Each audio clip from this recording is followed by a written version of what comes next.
नमस्कार साथियों, स्वागत है आप सभी का अपने channel target UP exam with Abhishek में।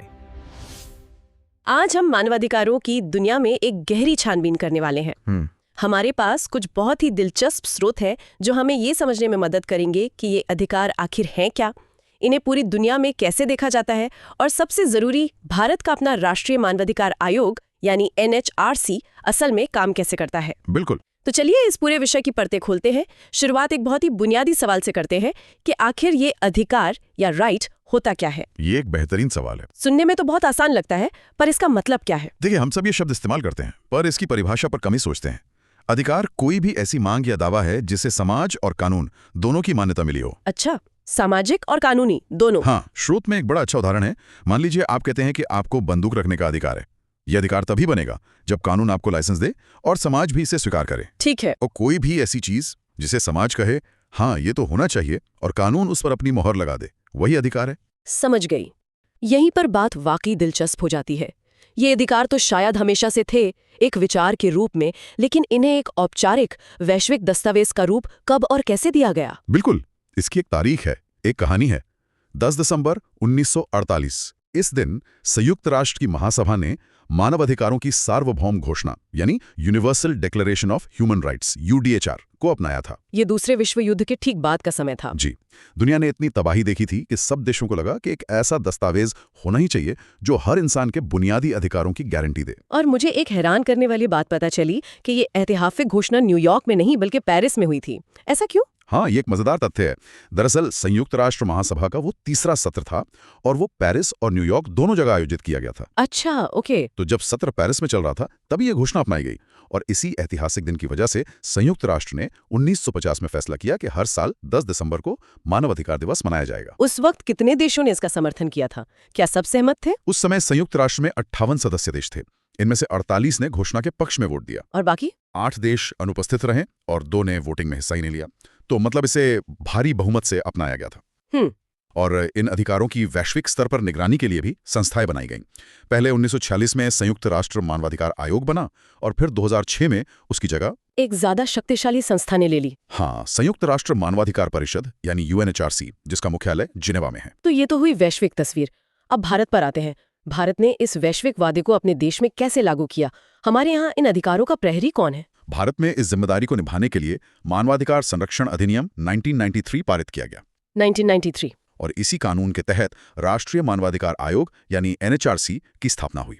यहाँ एक बहुत जरूरी बात समझनी होगी। क्या? NHRC एक सांविधिक यानी स्टैट्यूटरी संस्था है, संवैधानिक यानी कॉन्स्टिट्यूशनल नहीं। एक मिनट, इन दोनों में क्या फर्क है? ये हमारे सुनने वालों के लिए समझना जरूरी है। जरूर। देखिए, संवैधानिक संस्था वो होती है जिसका जिक्र सीधे सीधे भारत के संविधान में किया गया हो, जैसे चुनाव आयोग या UPSC। बिल्कुल, उन्हें हटाना या बदलना बहुत मुश्किल होता है। वहीं सांविधिक संस्था वो होती है जिसे संसद एक कानून पास करके बनाती है, जैसे हमारा NHRC। मतलब इसे संसद कानून में बदलाव करके बदल सकती है। हाँ, या खत्म भी कर सकती है। इस अधिनियम की धारा 3 के तहत NHRC का गठन हुआ। अच्छा, तो ये आयोग बना कब था और जब ये शुरू हुआ तो इसकी कमान किसके हाथ में थी? इसकी स्थापना हुई थी 12 अक्टूबर 1993 को। मुख्यालय नई दिल्ली में है और इसके पहले अध्यक्ष थे न्यायमूर्ति रंगनाथ मिश्रा। और हमारे स्रोतों के अनुसार इसके मौजूदा अध्यक्ष न्यायमूर्ति V राम सुब्रमण्यम हैं। जी ठीक है। तो इस आयोग में होता कौन कौन है? क्या कोई भी इसका अध्यक्ष बन सकता है? नहीं, ऐसा नहीं है। इसकी संरचना बहुत सोच समझकर बनाई गई है। अध्यक्ष केवल भारत के सुप्रीम कोर्ट के सेवानिवृत्त मुख्य न्यायाधीश यानी रिटायर्ड CJI। हाँ, रिटायर्ड CJI या कोई अन्य सेवानिवृत्त न्यायाधीश ही बन सकते हैं। दिलचस्प बात यह है कि 2019 में एक संशोधन किया गया। उससे पहले सिर्फ रिटायर्ड CJI ही अध्यक्ष बन सकते थे। ये बदलाव क्यों किया गया? क्या काबिल रिटायर्ड CJI मिलना मुश्किल हो रहा था? कह सकते हैं कि ये एक व्यवहारिक कारण था।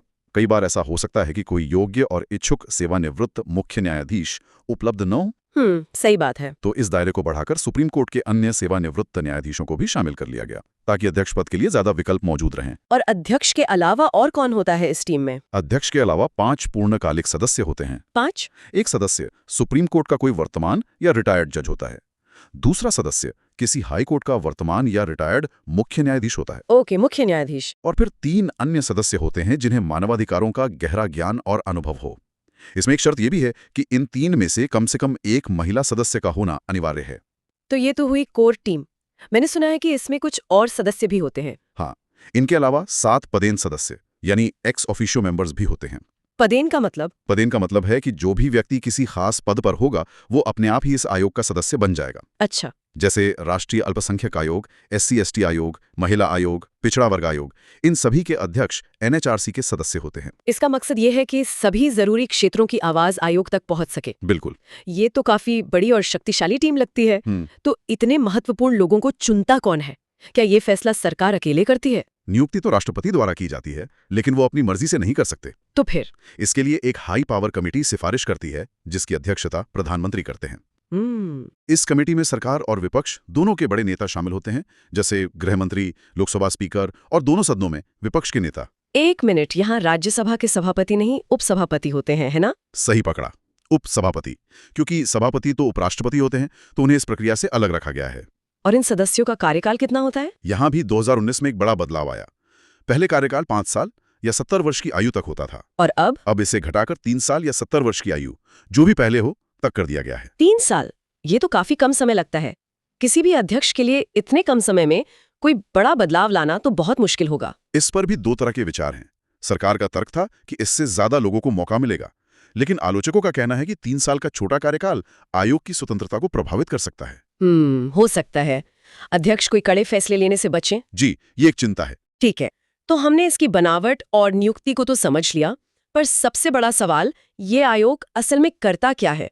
क्या इसके पास किसी को सजा देने की शक्ति है? ये इस पूरी चर्चा का सबसे अहम हिस्सा है। NHRC के पास जांच करने की व्यापक शक्तियां हैं।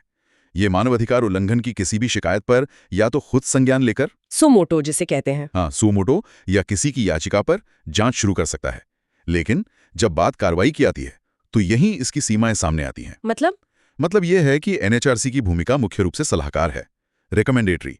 ये किसी को सीधे सजा नहीं दे सकता। तो फिर ये करता क्या है? ये सरकार या संबंधित अधिकारियों को अपनी सिफारिशें भेज सकता है, जैसे पीड़ित को मुआवजा देने के लिए कहना या दोषी अधिकारियों के खिलाफ मामला दर्ज करने की सलाह देना। इसीलिए कई बार NHRC को दंतहीन बाघ यानी टूथलेस टाइगर भी कहा जाता है। सही कहा। तो अगर इसकी सिफारिशें सिर्फ सलाह हैं और सरकार उन्हें मानने के लिए बाध्य नहीं है, तो फिर इस आयोग का असल फायदा क्या है? इसका फायदा इसके नैतिक और राजनीतिक वजन में है। जब NHRC किसी मामले पर रिपोर्ट जारी करता है तो वो मीडिया की सुर्खियां बनती हैं, संसद में उस पर सवाल उठते हैं, सरकार पर एक तरह का दबाव बनता है। मान लीजिए हिरासत में किसी की मौत हो जाती है, पुलिस उसे आत्महत्या बता देती है, परिवार NHRC के पास जाता है, NHRC अपनी जांच करता है और पाता है कि मौत प्रताड़ना से हुई थी। तो भले ही वो पुलिस वालों को जेल ना भेज सके, लेकिन उसकी रिपोर्ट के आधार पर सरकार को विभागीय कार्रवाई करनी पड़ती है और पीड़ित परिवार को मुआवजा भी मिलता है। तो ये न्याय की लड़ाई में एक बहुत मजबूत आवाज बन जाता है। अच्छा, तो ये व्यवस्था सिर्फ राष्ट्रीय स्तर पर ही है या राज्यों में भी ऐसा कुछ है? है ना। मानवाधिकार संरक्षण अधिनियम 1993 की धारा 21 में यह प्रावधान है कि राज्य भी अपने मानवाधिकार आयोग बना सकते हैं। जैसे उत्तर प्रदेश का है, जिसका जिक्र स्रोत में भी है। बिल्कुल। यूपी राज्य मानवाधिकार आयोग की स्थापना 7 अक्टूबर 2002 को लखनऊ में हुई। इसके अलावा अधिनियम की धारा 30 मानवाधिकार अदालतों की स्थापना की भी बात करती है। तो ये पूरा ढांचा राष्ट्रीय से लेकर राज्य स्तर तक असल में भारत का उस वैश्विक वादे को पूरा करने का तरीका है जो 1948 में किया गया था। बिल्कुल सही। और जिस वैश्विक घोषणा यानी UDHR की हम बात कर रहे हैं, उसकी पहुंच ही उसे इतना शक्तिशाली बनाती है। आपको पता है कि ये दुनिया का सबसे ज्यादा अनुवादित दस्तावेज है। कितनी भाषाओं में? यह आंकड़ा वाकई हैरान करने वाला होगा। 550 से भी ज्यादा भाषाओं में। 550? जी। इसकी मूल भाषाएं अंग्रेजी और फ्रेंच थीं, लेकिन इसका इतने ज्यादा अनुवाद इसलिए किया गया ताकि दुनिया का हर इंसान, चाहे वो कोई भी भाषा बोलता हो, ये जान सके कि उसके अधिकार क्या हैं। स्रोत वाली उपमा यहाँ फिर से काम आती है। अगर आपके आंगन में सोना गड़ा हो और आपको पता ही ना हो, तो उसका क्या फायदा? एकदम सही। जब तक लोगों को अपने अधिकारों के बारे में पता नहीं होगा, तब तक वे उनकी मांग कैसे करेंगे? तो आज हमने अधिकार के परिभाषा से लेकर UDHR और फिर भारत के NHRC की जटिल संरचना, उसकी शक्तियों और सीमाओं तक का सफर तय किया। ये एक ऐसी व्यवस्था है जो हर नागरिक के सम्मान की रक्षा के लिए बनाई गई है, भले ही उसमें कुछ कमियां हों। इस पूरी चर्चा के बाद सुनने वालों के लिए छोटा सा सवाल छुड़ जाते हैं। जरूर। हमने जाना कि NHRC के अध्यक्ष का कार्यकाल 3 वर्ष या 70 वर्ष की आयु, जो भी पहले हो, तक होता है।